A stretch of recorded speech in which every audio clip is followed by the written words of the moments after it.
I was a human rights lawyer before I got into politics and became really frustrated by having to wait until people were discriminated against before we could help them.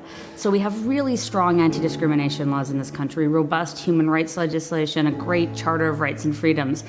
But the weakness in our system is it's very reactive. So you have to wait till someone's denied a service, denied a job, denied housing, and then the system kicks in very laboriously. And at the end of it all, you find out, yes, you shouldn't have been denied that job, you shouldn't have been denied that housing because of your disability or some other characteristic. And so we kind of within the disability community have, called on for some time a law that would proactively identify and remove barriers so that people wouldn't have to wait for the anti-discrimination or the human rights law to kick in. And that's exactly what we were trying to, and I think we've achieved with C81. We went really deep, I'd say, over the first year in terms of talking to people, talking to experts, talking to community organizations and people with disabilities to really get a sense of the landscape and of the challenges, and then quickly had to switch gears into, okay, so what are the options then to address some of these issues? What are the pros and cons at kind of a macro level? How would you actually fit this all together in a way that would both respect the very significant differences in the sectors across federal jurisdiction, both in terms of what the issues were from an accessibility perspective, but also their legislative and regulatory frameworks that they were working within. I go into a new situation, and it doesn't have to be the built environment. It can be a service situation. It can be, this piece of technology. And I can't stop looking at it and not think about the barriers that this piece of technology represents and what C81 can do to change all of that. It probably sounds a bit grand, but at a really fundamental perspective, for me, both personally and professionally, it has been life-changing.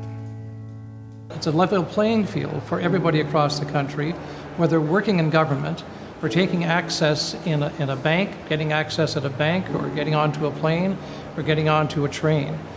I don't think the country quite knows right now what it has hit it, because we have 1 in 5 Canadians with a disability, and some of us are getting a bit older, and those numbers may increase.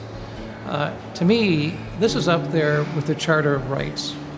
It will alter our ability for accessibility in languages, for instance, providing remote video interpreters. And so then it will allow us more opportunities to work within the federal government. Any services that are provided, you could have an app for VRI, and so I could look at that app and then have a live interpreter there right away, and I could communicate with anyone at any service desk or anyone who was wanting to work with us. So that means it eliminates communication barriers and opportunities for employment for deaf individuals, building resources and capacities for sign language interpreters, and that enhances accessibility for us. And finally, translation from English and French text to ASL and LSQ, and then that'll enable us to access information in our language.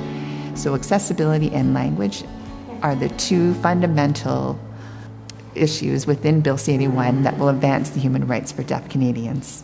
It's more than a law. We're looking for a shift in the culture of our country, where communities right across the country are welcoming, are encouraging people with disabilities to become fully involved. And when that happens, we benefit greatly from the increased brain power of people being involved, people with disabilities, people joining the workforce. So we have a shortage of workers, we have more people working, people are drawing less on welfare and contributing to the tax base.